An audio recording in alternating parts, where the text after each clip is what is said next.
Hello दोस्तों, मैं पवन कुमार अपने यूट्यूब चैनल पवन एडुटेक में आप लोग का स्वागत करता हूं। आज है 11 अप्रैल 2021 और 11 अप्रैल 2021 के जितने भी इम्पोर्टेंट क्वेश्चन हो सकते हैं वो हम इस वीडियो में डिस्कस करने वाले हैं। दोस्तों, यदि आप इस चैनल पर नए हैं तो प्लीज़ चैनल को सब्सक्राइब कर लीजिए और बेल आइकन को ऑन कर लीजिए, जिससे कि आपको आने वाले सभी वीडियोज़ की नोटिफिकेशन मिलती रहेगी। तो चलिए स्टार्ट करते हैं। पहला क्वेश्चन है हमारा, हाल ही में भारत ने किस देश के साथ एयर बबल समझौता किया है? पहला विकल्प है आपका चीन, दूसरा श्रीलंका, तीसरा इजराइल और चौथा मालदीव। तो दोस्तों, इसमें आपका option number B is the right answer, Sri Lanka. Actually air bubbles होते क्या हैं? तो एयर बबल्स समझौता एक ऐसा समझौता होता है सर, जिसके तहत देश के एक दूसरे की सीमा में कुछ शर्तों के साथ अंतर्राष्ट्रीय उड़ान संचालित कर सकते हैं। और ऐसा श्रीलंका के अलावा भारत ने 28 और देशों के साथ ये समझौता कर रखा है, जैसे कि आप अफगानिस्तान हो गया, मालदीव हो गया, कनाडा हो गया, ऐसे 28 देश के साथ भारत ने यह समझौता कर रखा है। तो बात श्रीलंका की है तो मैप में ये रहा श्रीलंका। श्रीलंका की राजधानी क्या है? कोलंबो। और कॉमर्शियल है श्री जयवर्धपुरम कोट्टे। नेक्स्ट क्वेश्चन की ओर चलते हैं। दूसरा क्वेश्चन है हमारा, हाल ही में भारत और किस देश के बीच सैन्य वार्ता हुई है? तो विकल्प आपका पाकिस्तान, दूसरा है चीन, तीसरा बांग्लादेश और चौथा अमेरिका। तो दोस्तों, इसमें आपका China is the right answer. Actually हुआ क्या है कि भारत और चीन कोर कमांडर स्तर की 11वीं बैठक 9 अप्रैल को चुशुल मोल्दो सीमा पर हुई है। इसके तहत दोनों देश अपनी अपनी सीमा से सैनिकों को पीछे लेंगे और शांति बनाने में अपना योगदान देंगे। तो बात चाइना की है तो मैप में ये रहा चाइना। चाइना की राजधानी क्या है? बीजिंग। और चाइना के प्रेसिडेंट हैं शी जिनपिंग। चलते हैं अगले क्वेश्चन की ओर। हाल ही में ब्रिटेन की महारानी एलिजाबेथ द्वितीय के पति का निधन हो गया है, उनका क्या नाम था? तो पहला ऑप्शन है आपका जॉर्ज मैथ्यू, दूसरा प्रिंस फिलिप, तीसरा विंस्टन चर्चिल और चौथा है इनमें से कोई नहीं। तो दोस्तों, इसमें आपका option number B is the right answer, Prince Philip. Prince Philip लगभग 99 वर्ष के थे और लंबे समय से बीमार चल रहे तो और इसी बीमारी के चलते इनकी मृत्यु हो गई। तो बात ब्रिटेन की है तो मैप में ये रहा ब्रिटेन। ब्रिटेन की राजधानी क्या है? लंदन। और अक्सर पूछा जाता है लंदन किस नदी के किनारे बसा है? तो लंदन टेम्स नदी के किनारे बसा है। ओके दोस्तों, चलते हैं अगले क्वेश्चन की ओर। नेक्स्ट क्वेश्चन है हमारा, हाल ही में 6.0 तीव्रता वाले भूकंप के झटके कहाँ महसूस किए गए? पहला विकल्प है आपका मलेशिया, दूसरा वियतनाम, तीसरा इंडोनेशिया और चौथा कंबोडिया। तो दोस्तों, इसमें आपका C is the right answer, Indonesia. Indonesia का एक मुख्य द्वीप है जावा द्वीप और उसी जावा द्वीप पे 6.0 तीव्रता वाले भूकंप के झटके महसूस किए गए हैं। आपको मैं बताना चाहूँगा कि यह भूकंप का जो केंद्र था वो सुंबर पुंगकंग शहर से 44.8 किलोमीटर साउथ में 82 किलोमीटर की गहराई में स्थित था। तो बात इंडोनेशिया की है तो मैप में ये रहा इंडोनेशिया। इंडोनेशिया की राजधानी क्या है? जकार्ता। और अब ये जो जकार्ता एरिया है ये बहुत ही तेज़ पानी में डूब रहा है। तो अभी इंडोनेशिया सरकार ने जकार्ता से अपनी राजधानी चेंज करने की घोषणा की है और ये जहाँ तक है बोर्नियो द्वीप पर शिफ्ट होगी। ओके, चलते हैं दोस्तों अगले क्वेश्चन की ओर।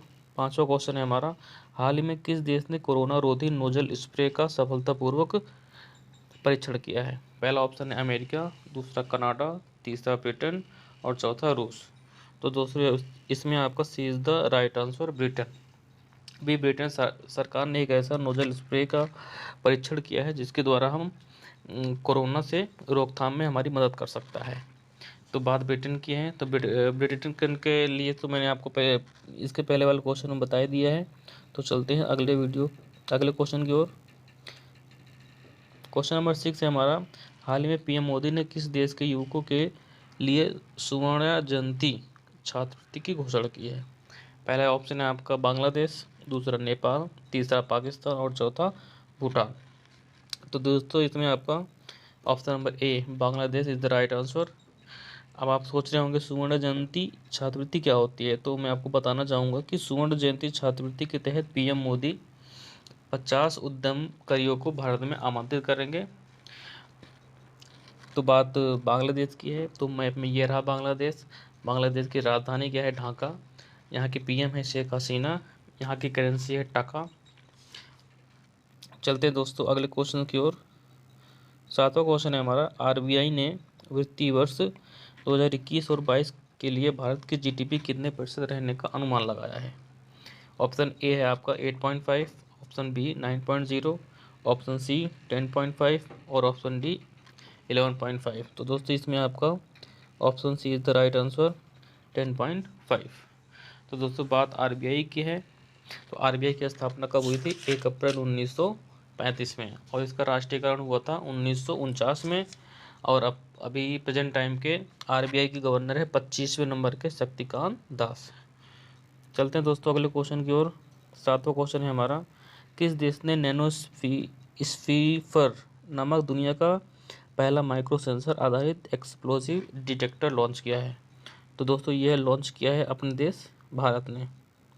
आपको बताना चाहूँगा कि ये एक ऐसा डिटेक्टर है जो मात्र 10 सेकंड में ही किसी भी एक्सप्लोसिव का पता लगा सकता है। हमारे केंद्रीय मंत्री रमेश पोखरियाल जी निशंक ने इसे अपने देश में लॉन्च किया है, और ये दुनिया का पहला एक ऐसा डिटेक्टर होगा। तो बात भारत की है, तो भारत देश की राजधानी दिल्ली है, ये तो आपको पता होगा।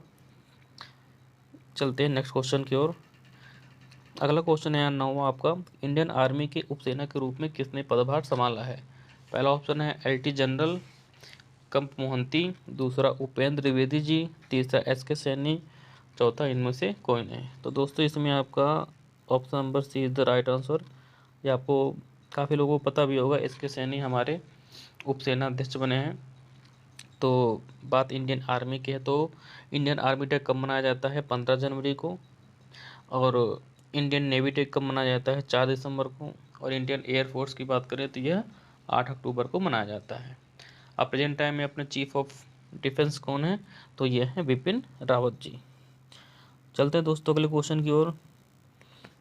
10वां क्वेश्चन है हमारा, किस भारतीय मूल को यूएई के सर्वोच्च सम्मान से सम्मानित किया गया है।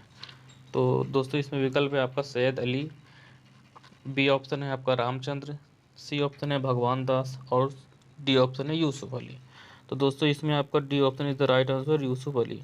यूसुफ अली जी को अभी यूएई के सर्वोच्च सम्मान, जिसको हम ऑर्डर ऑफ जायद के नाम से जानते हैं, इससे इनको सम्मानित किया गया है।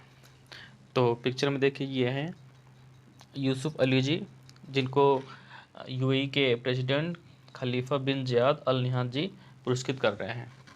तो अगला क्वेश्चन दोस्तों ये आज का सवाल है, जिसका आप आंसर आपको कमेंट बॉक्स में बताना है। क्वेश्चन ये है कि हाल ही में दशकों से निष्क्रिय, मतलब जो कई दशकों से निष्क्रिय में था, पड़े ला साफ्रियर ज्वालामुखी में धमाका हुआ है। तो यह किस द्वीप पर है, इसका आंसर आपको कमेंट बॉक्स में बताना है। विकल्प आपके सामने हैं, बोर्नियो द्वीप, कैरेबियन द्वीप, जावा द्वीप, और इनमें से कोई नहीं। इसका आंसर दोस्तों कमेंट बॉक्स में बताइएगा, और ये भी बताइएगा कि आपको ये वीडियो कैसा लगा। अगर आपको ये वीडियो अच्छा लगा हो तो इसको लाइक और शेयर करना ना भूलिएगा। ओके दोस्तों, ऐसी वीडियो पाने के लिए प्लीज़ हमारे चैनल को सब्सक्राइब करें। आपका दिन शुभ हो।